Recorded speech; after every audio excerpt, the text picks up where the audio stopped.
Y'all ready? Okay. Good evening. I'm Pamela A. Smith, Chief of Police of the Metropolitan Police Department.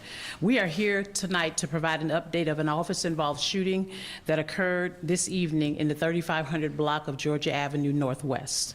I want to start off by saying any loss of life in our community is tragic, and I want to extend my condolences to the family of the individual who lost his life on today. We are in the very early initial stages of this investigation, and all of the information that I'm going to share with you tonight is very preliminary. At approximately 6:10 p.m., a vehicle was traveling southbound in the 3500 block of Georgia Avenue Northwest when the driver, now known to us as the suspect, drove into oncoming traffic and struck a marked MPD cruiser that was traveling northbound. After the collision, the suspect got out of his vehicle, produced a knife, and reached into the officer's cruiser through the open window and demanded the officer's service weapon while swinging the knife towards the officer. The officer retreated to the passenger seat of the cruiser and gave loud verbal commands for the suspect to get back. The suspect continued to swing the knife towards the officer, and the officer discharged his service weapon. The officer immediately radioed for assistance and exited the passenger side of the vehicle to check on the suspect. While checking on the suspect's condition, he began requesting for DC Fire and EMS. The suspect got up, picked up the knife, and started walking toward the officer. This is a photo of the knife that the individual used tonight. The officer gave the suspect additional commands to drop the knife. The suspect refused to drop the knife and entered another police cruiser that was further in the block.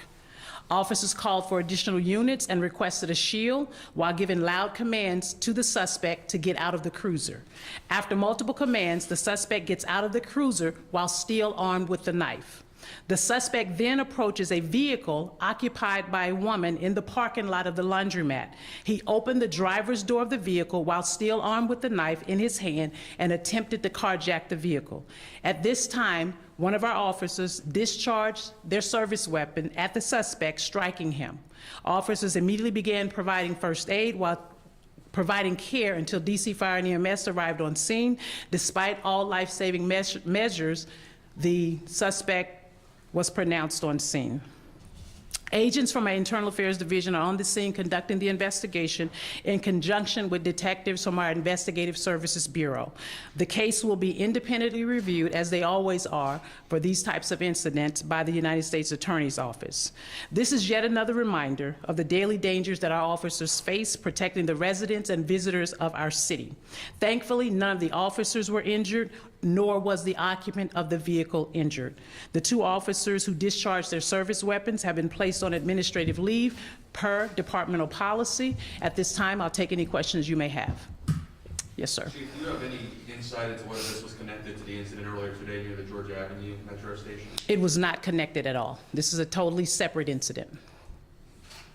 Was anyone from the Department of Behavioral Health or Crisis Intervention called to the scene at any point before the shots were fired? And I think that's still under investigation as to what other resources may have been requested at that time. As I stated, you know, the individual gets out of the car. He's really enraged and actually makes comments to the officer about hitting his car during that collision, and it just kind of escalated from there. Chief, is there anyone who can give a timeline as to how fast this happened?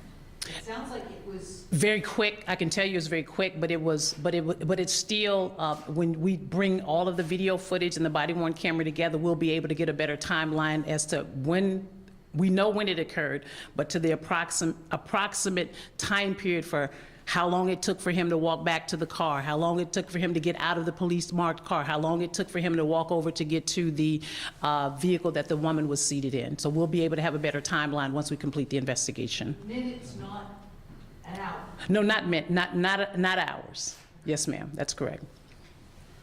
There were a lot of details, so forgive me if you went over. Any injuries to officers or that other woman who was involved in this, or not really involved, but you know what I'm saying? Well, I believe she was involved in it. I mean, to know that someone has a knife in his or her hand and approaches her vehicle while she's seated in the car, I mean, yeah, that she was definitely involved. And there were no injuries to her, thankfully, and no injuries to our officers. Was the suspect who was shot, was he pronounced at the scene or brought to a hospital? He was pronounced at the scene. And just, I know these two incidents were unrelated, but can you speak to the community here, whether they live here or go out to eat and shop here? I mean, I can imagine it would be distressing to see such large crime scenes just a block or two away. Yeah, and not just distressing for them, but what we do know, I mean, for our community, but also it's challenging for us when we know that these are individuals from the earlier shooting whom we believe had some type of interaction with one another because there was an exchange of gunfire. And then we come to this incident, which is totally unrelated, but an individual who possibly, we don't know his state of mind or whether his mind was altered or not, but we do know that something was going on, and clearly, I want to say that the community should feel okay. I mean, we were able to, in the very first incident, make an arrest of one individual, and in this incident, unfortunately, based on the circumstances, this individual, and I say it's unfortunate whenever there's a loss of life in any situation, it's very tragic. Chief, to your understanding, the suspect vehicle, before it collided with the cruiser, that strip of Georgia was blocked off because of the first. That is correct. That is correct. So, I'm sorry. It's part of the investigation. I know where you're going because we did have, we had the area blocked off. There was a flow of traffic traveling northbound and southbound in that particular area. And what I do know is, like I stated before, the individual was traveling southbound. Our marked cruiser was traveling northbound.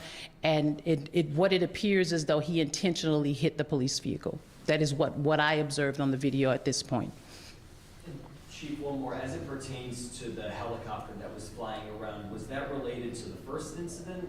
Or I know you mentioned you made an arrest in the first incident. So anytime we have, incidents where there are shootings and our Falcon our team is available, we oftentimes get our Falcon up. Number one, to look for any suspect vehicles that may be outstanding. And so you will see that from time to time whenever there's any type of criminal activity afoot, we'll get our Falcon up just to make sure that we can get good visibility of what's happening on the ground. And there was an arrest in the first incident. I apologize, I'm coming in late to this, but the one at Quebec, there was an arrest, I think you did. Was it the Quebec one? The one on 14th and Oak, there was an arrest there. Oh, thank you. Yep. Do we have an update on that, the victim's injuries? He is not just a victim, but he's also a suspect Okay, in the very first one. 14th and Oak. 14th and Oak, that is correct.